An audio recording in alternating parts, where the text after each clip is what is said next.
Continuano le iniziative ad Agrigento in memoria del giudice ucciso dalla mafia, presentato un libro a Fontanelle, tutela dei boschi in sua memoria. Si è spento a 92 anni Alfonso Giordano, nella Palermo degli anni '80 fu l'unico magistrato ad accettare di dirigere la Corte d'Assise nel primo processo alla mafia. Bilancio del presidente dell'Ars Gianfranco Micichè sulle leggi e appello sui nuovi poveri generati dalla pandemia. Racalmare a Grotte, sabato a Porto Empedocle in mostra un quadro con Camilleri, Sciascia e Pirandello.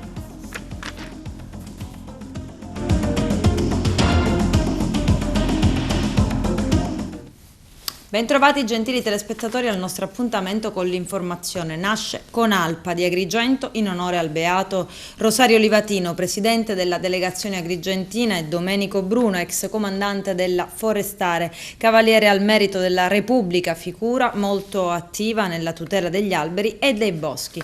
Il nostro direttore Arturo Cantella. Quali sono gli obiettivi enunciati dal Conalpa durante la conferenza stampa e come pensate di arrivarci?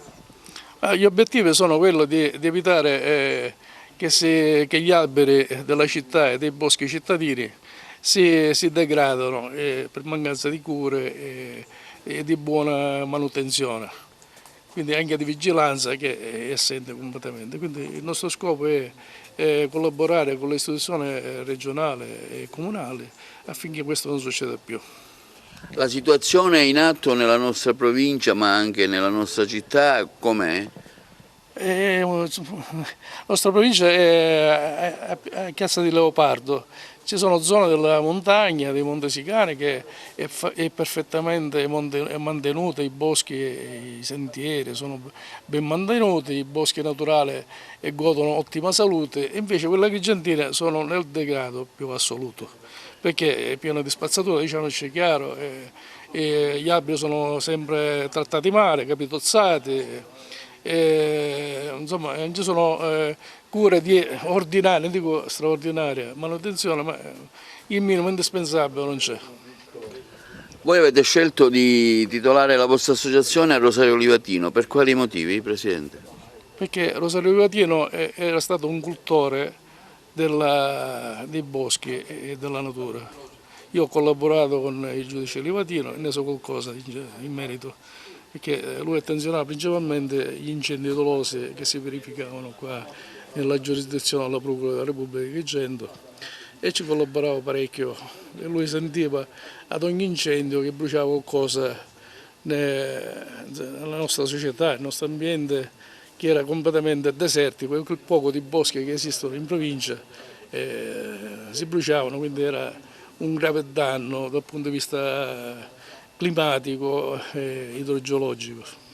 Un fatto che ancora purtroppo dopo tanti anni si continua a ripetere in maniera costante, quello degli incendi ovviamente. Sì, il fatto che c'è poca manutenzione, c'è poca attenzione, c'è poca vigilanza, però ci sono dei buoni esempi, dico nella zona montagna, ma anche il Parco Archeologico quest'anno, non solo quest'anno, ha fatto buona manutenzione dei suoi terreni, quindi non si bruciano, quindi i viali parafuoco sono tutti ripuliti, invece tutte le scarpate statale, comunale non sono per niente ripulite, e quindi sono soggette a incendi che si sono verificati regolarmente, come ogni anno. L'anno scorso si sono bruciate 36.000 ettari di bosco in Sicilia. Quest'anno siamo sulla buona strada, purtroppo. Siamo a metà, ancora all'inizio dell'estate, già solo ad Agrigento un 500 ettari tra bosco e campi di grano, insomma terreni agricoli, ulivi, carubi, sono stati rasi al suolo completamente dagli incendi, sono in genere. È tutto nero. La scelta di questa location per presentare la vostra presenza. E ieri a Fontanelle, quartiere di Agrigento, il libro del giornalista dell'Avvenire Tony Mira, dedicato a Rosario Livatino. Giovanna Neri. Rosario Livatino è beato, ma prima di essere beato lei lo ha definito un uomo, un giudice giusto nel suo libro. Perché? Potrebbe sembrare un'esagerazione, una cosa, un giudice non può che essere giusto. No, io intendevo un giudice che era bravissimo, non era buonista, molto rigoroso, se doveva condannare condannava, anche in modo molto pesante, indagava bene e colpiva duramente le mafie, ma considerava quello che aveva davanti a lui sempre e comunque un uomo. Anche il criminale più terribile, l'assassino, il capomafia, responsabile dei delitti più gravi, era sempre una persona davanti a lui. Per questo quando entravano nel suo studio lui si alzava e stringeva la mano. Alcuni suoi colleghi mi hanno detto che loro non lo facevano, o meno molti di loro non lo facevano. Andava all'obitorio a pregare davanti al cadavere, ai tanti cadaveri che in quegli anni insanguinarono la provincia di Agrigento nella terribile guerra di mafia. Andava di Ferragosto a portare il decreto di scarcerazione di un detenuto che doveva uscire dal carcere, di fronte allo stupore dell'agente penitenziario rispondeva, che gli diceva: ma dottore, Ferragosto, può venire pure il giorno dopo. Dice: no, questa persona oggi deve uscire perché la libertà è la cosa più importante di tutte. Ecco, questa netta distinzione mi fa dire che era un giudice giusto, perché giudice sicuramente, inflessibile, bravissimo, e la mafia lo ha capito purtroppo prima di noi, ma assolutamente giusto perché rispettava le persone anche dietro l'immagine del mafioso, rispettava la dignità della persona. Mi hanno raccontato alcuni dei suoi collaboratori, i poliziotti, carabinieri o altro, che restava in silenzio, profondamente colpito di fronte alle immagini di un omicidio. Andava, poteva non andare, andava e aveva il volto della persona che comunque soffre dentro di sé queste immagini di violenza. Ecco, questo è perché per me è giusto, e io credo che sia anche quella giustizia che gli ha fatto dire all'ultimo davanti ai killer Picciotti che cosa vi ho fatto, perché lui sapeva di aver fatto semplicemente il suo mestiere di giudice, di averlo fatto in modo giusto. Non era né un santino, non era un eroe, non era un superuomo, era un magistrato che faceva bene, come tanti oggi che lo fanno. In un momento difficile, molto difficile, la magistratura è un esempio e soprattutto è uno stimolo, è un sostegno a tutti quei magistrati che questo lavoro lo stanno facendo molto bene e in silenzio, senza puntare all'immagine né alla politica, e quindi è una figura di una grandissima attualità e di una stupenda freschezza. Non è una storia vecchia, è una storia di oggi. Memoria che diventa impegno per il territorio. Il quartiere Fontanelle Insieme promuove un'altra iniziativa dedicata al giudice Rosario Livatino. L'obiettivo del comitato da sempre è stato quello di promuovere attività che mirassero alla legalità e all'impegno verso il territorio. La figura del giudice Livatino quest'anno, nell'anno della sua beatificazione, diciamo che è stata da spunto per far nascere nuovi momenti di discussione, nuovi momenti di confronto con autorità e con il territorio. L'impegno verso il territorio significa impegno costante, significa promozione di quello che è il significato della legalità, promozione di quello che è il significato dell'impegno sociale mirato alla promozione stessa del territorio. Il sindaco di Favara, Anna Alba, si è dimesso, lo ha comunicato la stessa ormai ex prima cittadina con un lungo messaggio sulla sua pagina Facebook.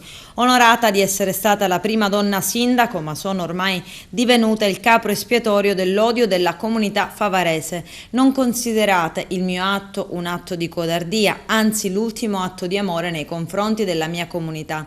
Il passo indietro di Anna Alba arriva al culmine di tensioni ormai sfociate anche nel sociale, questione dei rifiuti, sciopero dei precari, città in dissesto finanziario. È morto all'età di 92 anni Alfonso Giordano, fu presidente del Maxi Processo. Nella Palermo degli anni '80 fu l'unico magistrato ad accettare di dirigere la corte d'assise del primo grande processo alla mafia. Alfonso Giordano non si tirò indietro come tanti altri suoi colleghi. Quel giudice dall'aria pacata, sempre determinato, è diventato un simbolo della lotta alla mafia. C'è il servizio. Con Alfonso Giordano se ne va un grande della nostra amata isola, che anni or sono ho avuto, sarebbe scontato dire il piacere, ma bensì la grande fortuna di intervistare. Questa sera io la definirei una bella serata, una bella pagina personale di giornalismo, ma non soltanto personale, dell'intera emittente, perché ospitiamo un grande della Sicilia e parlo del presidente Alfonso Giordano. Buonasera Presidente. Buonasera a lei. Palermitano, classe dicembre 1928, cresciuto in una famiglia dove si andava avanti a pane e ad alto senso della legge, dello Stato. Figlio di magistrato di quelli di un tempo, di una dirittura morale eccezionale. Rimpiango sempre la mia famiglia originaria, quella che non dimenticherò mai. Il clou della carriera lo raggiunse presiedendo il cosiddetto Maxi, ovvero il primo grande processone al cancro della Sicilia, a Cosa Nostra, alla mafia, datato febbraio 1986. E sono di quei fatti della vita che non si possono dimenticare. E poi quello è stato anche formativo sotto vari aspetti, quel dovere sostenere ogni giorno, quasi ogni minuto delle giornate che passavano, la necessità di risolvere dei problemi, una specie di scommessa verso me stesso. Per noi giovanotti di quegli anni vedere tutti quei mafiosi alla sbarra era come se ci arrivava un segnale che qualcosa iniziava a cambiare. Un primo momento, io magistrato sempre, diciamo, un po' della vecchia maniera, non avevo esultato quando avevo saputo che doveva esserci la televisione italiana che sarebbe entrata nelle nostre case per raccontare di quel processo. Ci piace credere cristianamente che 29 anni dopo Alfonso Giordano abbia raggiunto a miglior vita soprattutto Giovanni Falcone, Paolo Borsellino, gli agenti di scorta e tutti coloro che si sono immolati in una lotta impari contro le mafie. Il processo che fu, come tutti sanno, istruito dal povero Falcone e dagli altri colleghi. Difficoltà quotidiane nel condurre quel Maxi. Vedere questa città di Palermo che io avevo sempre visto in un certo modo, molto diverso da quello che appariva, sembrava veramente una città grondante sangue. Quando si cominciò questo processo abbiamo avuto tutto contro l'opinione pubblica, diciamo quella che portava che aveva un certo valore, quello, per esempio quella della università, che vedeva di malocchio questo mostrum che sarebbe stato rappresentato da questo processo con quasi 500 imputati. Una pace ed una serenità nel giudicare come Mosè auguratagli dal cosiddetto Papa della mafia, ovvero Michele Greco. Era un uomo ambiguo, però in quel tempo, quando era stato arrestato, ed era stato arrestato anche con una certa facilità dopo che l'inizio del processo, e lui aveva portato con sé la vita dei santi, che leggeva, e la Bibbia. E devo dire che la Bibbia la leggeva abbastanza bene, perché l'episodio che lui citò in quell'occasione, facendo quella entrata da parte di un capo, perché questo voleva dimostrare, però non ripetendo le cose degli altri che dicevano che questa cosa, ma Cosa Nostra, ma che cos'è? Mai sentito? Questa è un'invenzione. Aveva tirato fuori una frase con cui lui voleva discolparsi, ma che queste imputazioni non si confacevano alla sua dignità. Da dire anche che quando vi era da decidersi per presiedere o meno quella corte, in tanti si trincerarono dietro un diniego e basta, e che fra quelle figure carismatiche, tra virgolette, di quel mondo senza senso, il presidente Giordano ne ricordò solamente uno. Salomone era un uomo che non voleva danneggiare l'amico, però ovviamente si trovava con le spalle al muro, perché da un lato c'erano i cosiddetti corleonesi e dall'altra parte c'era Buscetta. E quindi cercò di fare il possibile con una certa scaltrezza. Non è facile narrare oggi ad un ragazzo di ciò che si viveva nella nostra isola di quegli anni, e ci congediamo con quelle parole dette come messaggio morale a quanti affidiamo il cammino della nostra amata terra, la Sicilia. Tu che sei siciliano devi essere orgoglioso di essere siciliano, perché quello che di dannoso, di male è stato fatto in Sicilia è stato riscattato da un gruppo di uomini che hanno pronunziato una sentenza il 16 dicembre 1987. Grazie Presidente Giordano, grazie per ciò che per la Sicilia hai fatto e per l'insegnamento che ci hai voluto lasciare. Diminuisce il tasso di impugnazione delle leggi votate dall'Assemblea regionale siciliana.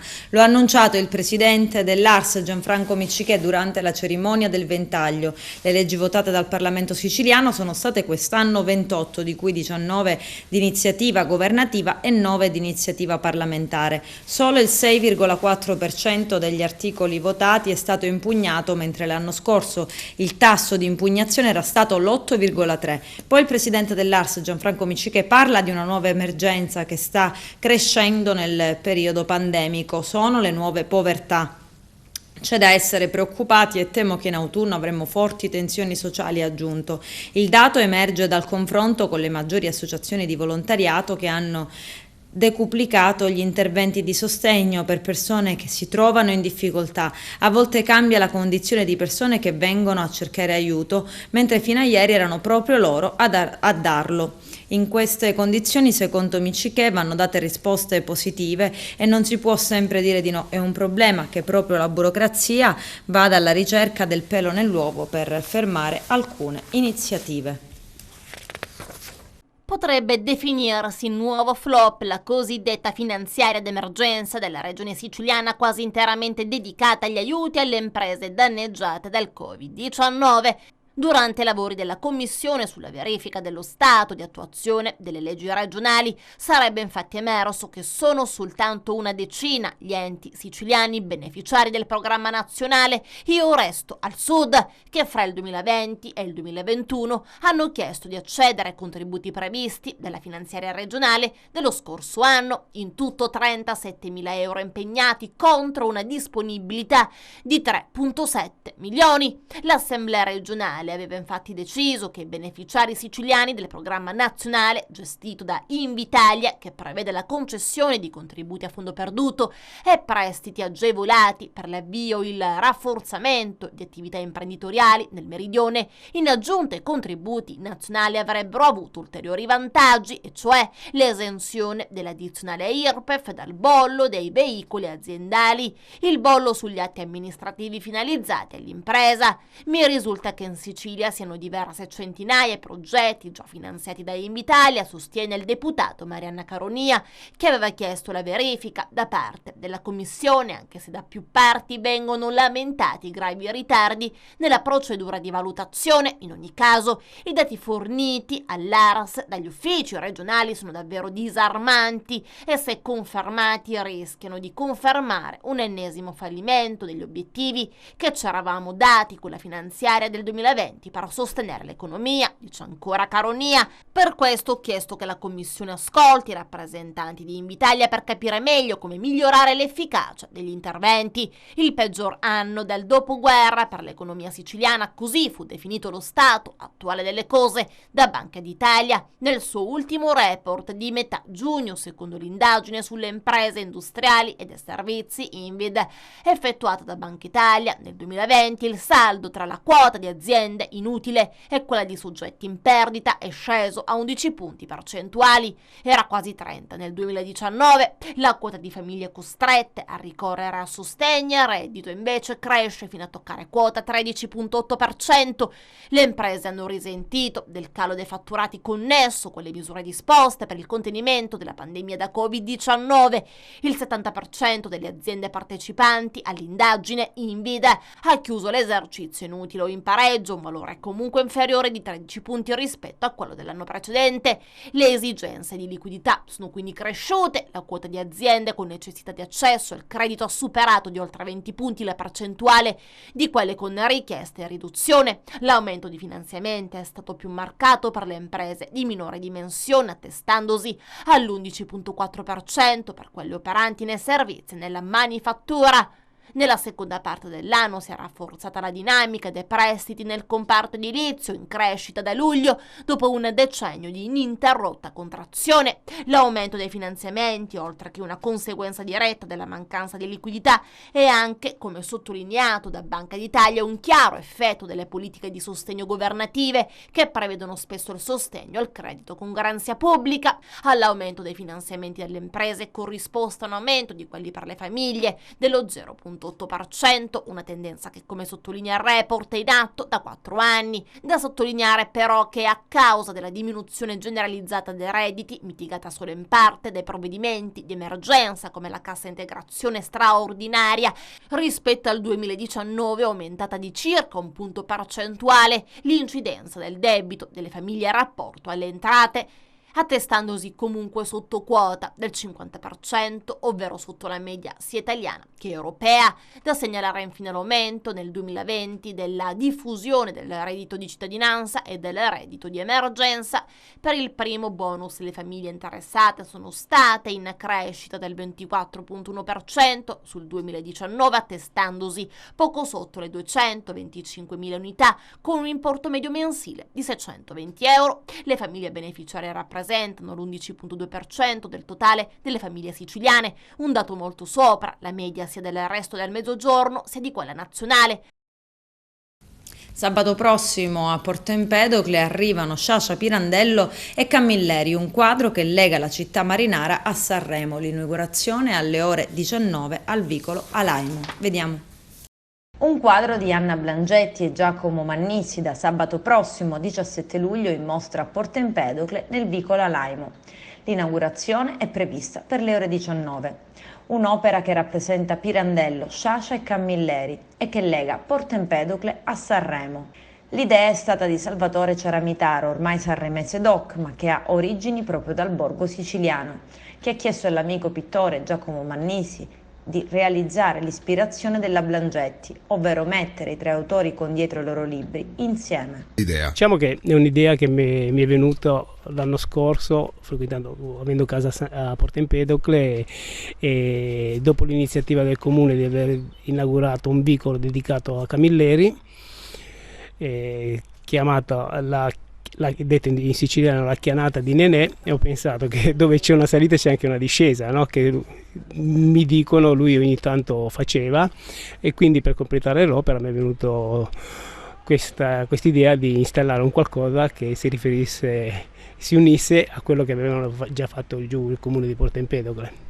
Parlandone con Giacomo Mannisi e la signora Anna Blangetti, che poi tra parentesi Giacomo è di Porto Empedocle come me, abbiamo sviluppato questa idea, dopodiché loro più che altro hanno fatto questo magnifico dipinto che mi sembra che sia venuto veramente molto bene.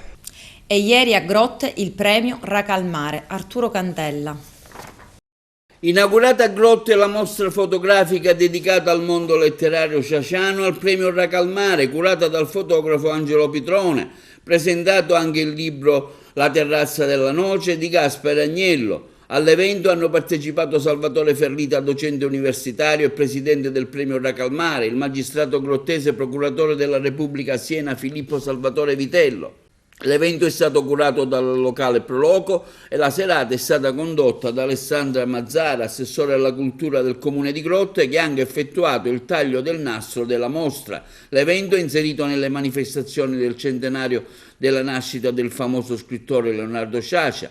Il primo cittadino, Alfonso Provvidenza, ha dato il saluto di benvenuto ai tanti presenti. Un evento molto importante per la nostra cittadina. Tutti sappiamo che Leonardo Sciascia ha amato il premio Raca al Mare, che poi è stato intitolato appunto a Leonardo Sciascia. Sono stati 5 anni intensi e la mostra fotografica di questa sera ripercorre proprio gli anni in cui Leonardo Sciascia è stato protagonista assoluto a Grotte. Lo ha voluto fortemente che questo premio si svolgesse nella nostra città. Lui amava dire che si trattava di un premio diverso, di un premio particolare proprio perché fatto a Grotte. L'opera che ha realizzato Gaspare Agnello è importante perché ha dato vita, ha fatto rivivere appunto quei momenti così importanti. Non dimentichiamo che in quegli anni a Grotte Sciascia insieme a Bufalino, a Consolo, più tardi anche Camilleri erano presenti a Grotte, e quindi forse adesso ci rendiamo conto della fortuna straordinaria che ha avuto questo paese nell'accogliere la cultura, la vera cultura. La manifestazione è una manifestazione davvero interessante, perché in un primo momento prevede l'inaugurazione di una mostra fotografica che racconta il premio Racalmare, per cui ci sarà modo di riavvolgere il nastro e ripercorrere quegli anni gloriosi, no? Quando la presenza di Sciascia e il suo entourage lasciavano un segno profondo, no? Nel testo che ho scritto per il catalogo, scherzando un po', ho detto quando i marziani passavano da Grotte, no? Questi grandi scrittori, a volte grandissimi, no? Che Sciascia intercettava, che proponeva ai giurati del premio e che poi venivano insigniti. Insomma, tutto questo non è solo la storia del premio Racalmare, ma anche e soprattutto la storia di questo paese.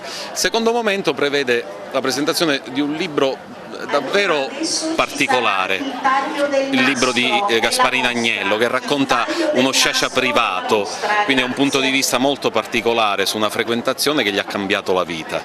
Per un fatto culturale sicuramente, ma anche per un discorso affettivo, perché il premio Racalmare, per me che sono di Grotte, ha una portata identitaria e mi collega a degli amici quale Gaspare Agnello, che ha fatto un'opera straordinaria di ricostruzione, di evocazione di un'amicizia, di un rapporto con uno sfondo letterario importante, mettendo insieme persone della letteratura, soprattutto della fine del Novecento, ma anche mettendo queste persone in relazione con il popolo, per un sentimento che lo univa e li unisce a Leonardo Sciascia. Insieme al professor Agnello abbiamo avuto questa idea nell'occasione del centenario della nascita di Sciascia. Abbiamo raccolto delle fotografie che quindi fra poco avremo il modo di inaugurare la mostra, e la presentazione del libro che ha scritto il professor Agnello. Abbiamo la presenza di molte autorità, dal procuratore della Repubblica di Siena, che è venuto in maniera spontanea ed è sempre presente, e quindi dobbiamo ringraziare anche il sindaco per l'ospitalità che ci ha dato, il professor Agnello, in quanto giustamente si è veramente prodigato per la riuscita di questa manifestazione. Questo evento arriva dopo 40 anni dall'invenzione del premio Racalmare, grazie alla volontà e alla decisione del professore Gaspare Agnello, ed è una raccolta di immagini su quasi 20 anni di attività, soprattutto nel periodo in cui il premio era nelle mani dirette dello scrittore, di Leonardo Sciascia. Quindi sono una serie di immagini mie, di Giuseppe Leone, di Scianna e di tanti altri amatori che hanno fotografato non professionalmente in quegli anni le varie edizioni, che raccontano di questi personaggi e della gente di Grotte. Ma non è, il mio libro è un corollario di questa manifestazione. La manifestazione vera e propria è la mostra fotografica Il mondo letterario sciasciano e il premio Racalmare. Da questa piazza è passata la grande cultura del Novecento e di questo si era perso traccia, non c'era memoria. Tutta la pubblicistica sciasciana non conosce questa attività di Leonardo Sciascia come presidente di un premio letterario che consentiva a Sciascia una volta l'anno di riunire attorno a sé tutto il suo mondo letterario ed artistico. Si stava perdendo.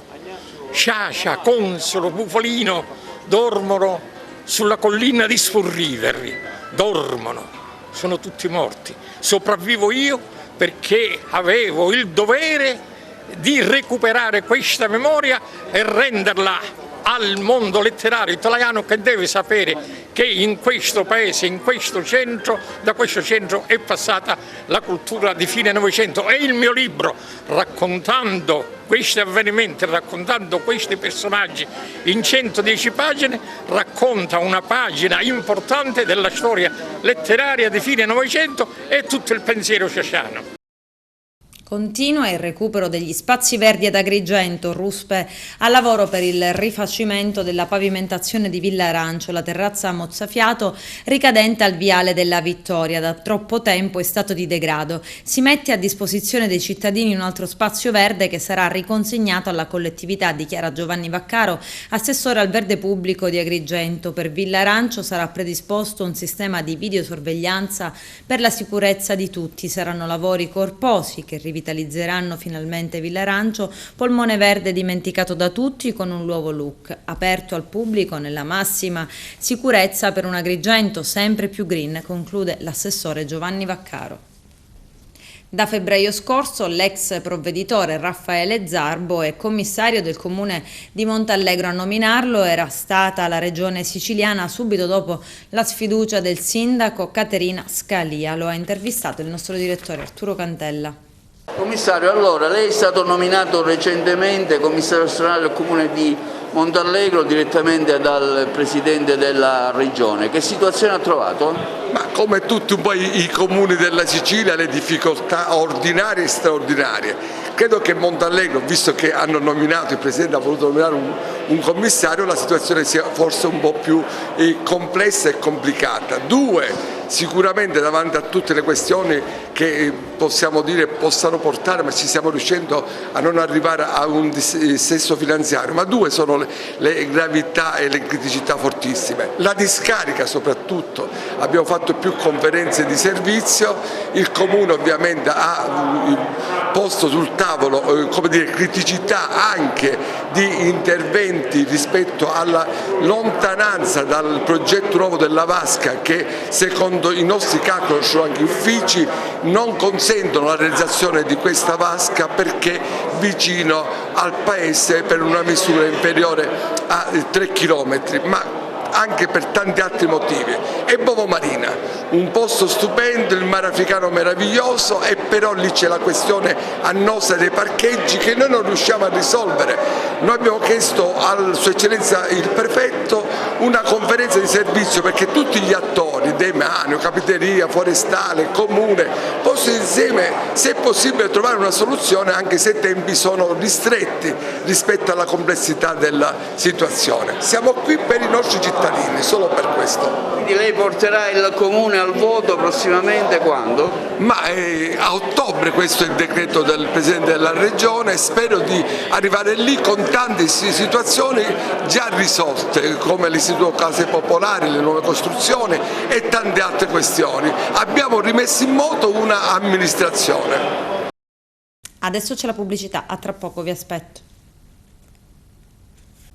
I carabinieri della compagnia di Agrigento hanno avviato le indagini in seguito allo scippo di una borsa che ha subito una 38enne agrigentina mentre stava rientrando in casa con il compagno. Il fatto è avvenuto nelle ore notturne in via Cavaleri Magazzeni a San Leone. Secondo una prima ricostruzione, la coppia di fidanzati è stata avvicinata da 2 individui che in maniera repentina ha scippato la borsa della donna. All'interno erano custoditi effetti personali e anche un telefono cellulare. Scendono in piazza i lavoratori della Bluetech ex Fiat di Termini Imerese. Da circa 10 anni 1000 lavoratori sono in cassa integrazione e oggi chiedono un incontro con il Ministro dello Sviluppo Economico in merito a un bando e a delle proposte che potrebbero consentire il reinserimento di alcuni lavoratori. Vediamo. Io sono un ex lavoratore della Fiat di Termini Imerese, oggi Bluetech, da 10 anni in cassa integrazione e in 10 anni ancora oggi aspettiamo una ricollocazione di circa 1000 lavoratori, compreso quelli dell'indotto. Quindi anche oggi siamo qua a chiedere un incontro subito al Ministero dello Sviluppo Economico per avere delle risposte in base a un bando che è stato aperto e hanno proposto delle proposte, però a oggi non sappiamo niente. Sperando che la Regione faccia la sua parte, che anche devo dire che fino adesso è stata un po' assente sulla nostra vertenza. Ci sono da collocare 600 lavoratori della ex Fiat più 400 dell'indotto, circa 1000 famiglie che ancora da 10 anni attendiamo risposte.